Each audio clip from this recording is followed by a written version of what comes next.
gmail.com. Tapos mag-sign up ka dyan. Yun siya. Okay. Nandito na tayo kay Google Sheet. Kita natin konti. Yan yung mga files na meron dyan. Ay, pusa. Nakalimutan ko na naman i-share. Ano ba? Ayan. Balik tayo kay, pag nasa email, galing sa email, ano yung mga pwede makita from here? Si Google Docs, si Google Sheets. Click si Google Sheets. Nakakaloka yung hindi marunong mag-share ng screen. Ayan. Ito yung mga files. Pag mano magsimula, pindutin mo lang siya. Okay? Again, title. Sample. Again, pag naka-Google Sheet ka, hindi mo na kailangan i-save kasi mag-automatic save siya. So, ano yung mga nilagay ko dito na mga kailangan nyong malaman? Teka lang ha. Sa Google Sheet. Nilagay ko yun eh. Kasi makalimutan. Google Sheets. Okay, basic formulas. Oh my God.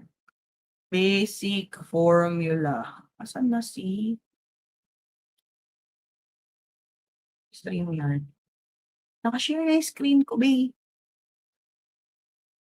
Ayan. So, maka-tracking system ka naman, Glenn. Kalma ka lang. So, ito para din siyang Google Sheet, pero mas madami siya, para siyang Google Docs, pero mas madami siyang functions. Si Google Sheet, pwede kang mag-add and minus dito. So, kunwari, ang pangalan, kunwari, sweldo, name, nilagay mo name, position, tapos rate, tapos hours, tapos total, bongga. Ito nakikita nyo to, kung hindi nyo nakikita, wala magagawa. Patayin pa natin.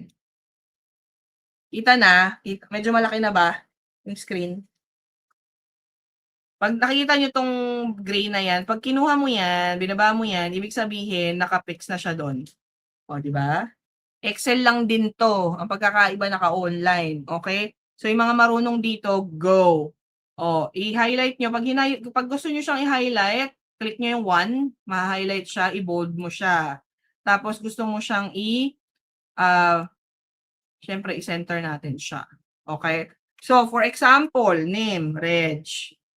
Ang position ay manager. Syempre, manager ako. Mamaya na yung rate. Sino next? Maghanap tayong pangalan. Si Renz. Ang position ay SMM. Next ay si Tere. Ang position ay admin. O, tatlong example. Google Sheet ay Excel. Yes, same lang siya. Rate. Kunwari, ang rate ko ay per hour. Lagyan natin dito, rate per hour. Ang rate ko per hour is $15. Si SMM ay 5. Si admin ay 3. Ilang hours nag-work? Sa isang linggo, 40, 20, 20. Paano natin siya gagawin na ma-compute automatic yung yung rate? Equals, yung basic to wag niyo akong awayin, basic to equals 15, tapos shift nyo yung asterisk times this.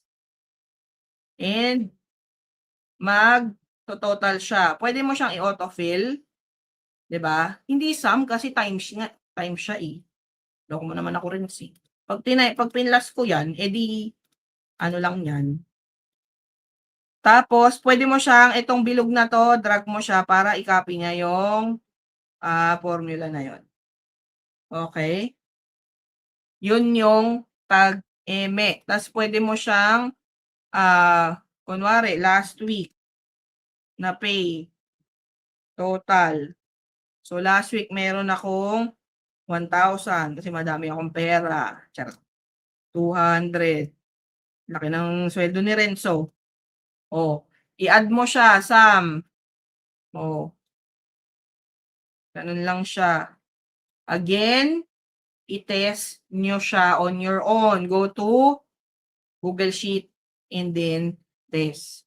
Again, pag binalik nyo yan, nakasave na yan. So, pag binalikan mo, ganyan siya.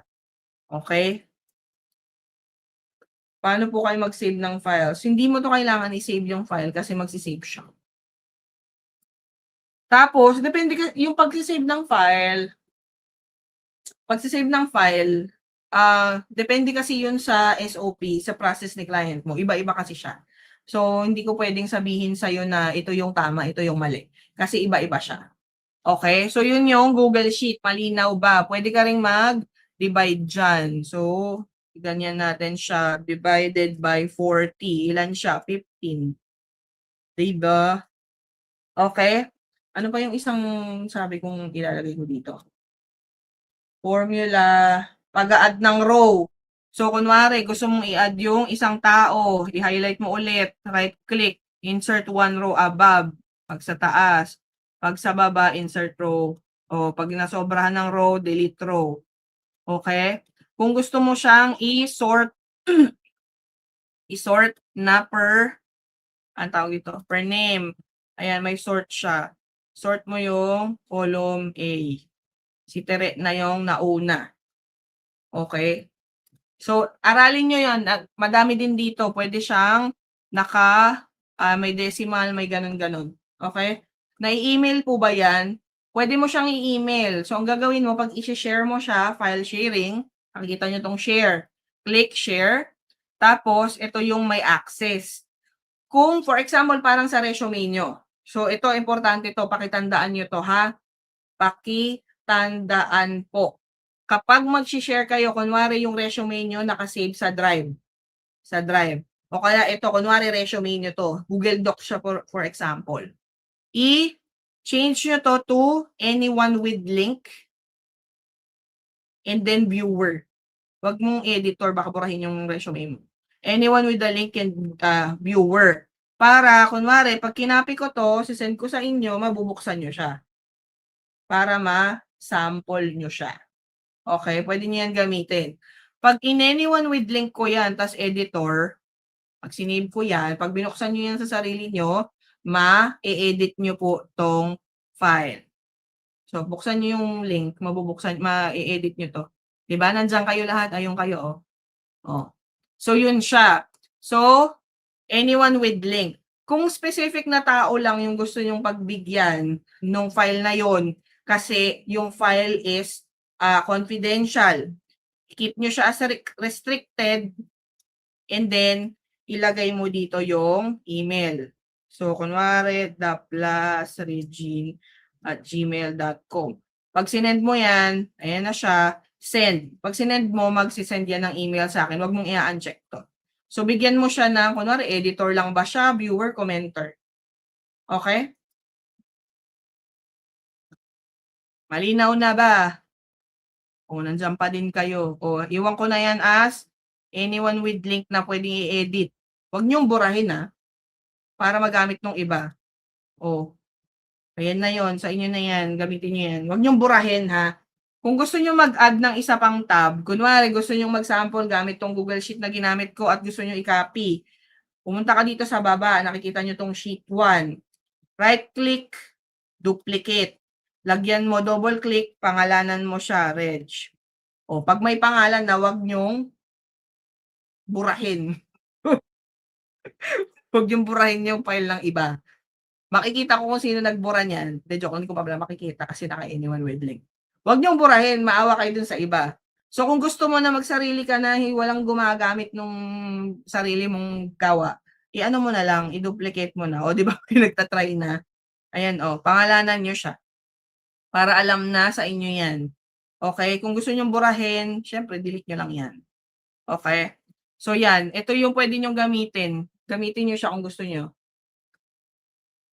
Ang mga formulas, yung ibang formulas, teka, liitan ko para lumabas yung, andi dito siya, oh. Ito yung mga functions. Pwede nyo yan i-google para, anong tawag dito? Kung paano yung gamit ng mga formula. Pwede mo namang i-protect yung sheet, pero advanced na kasi yun. Hindi pa na naman nila kailangan. So, yung mga ganyan, so, manood kayo ng YouTube videos sa kung paano siya gamitin. But those are the basics.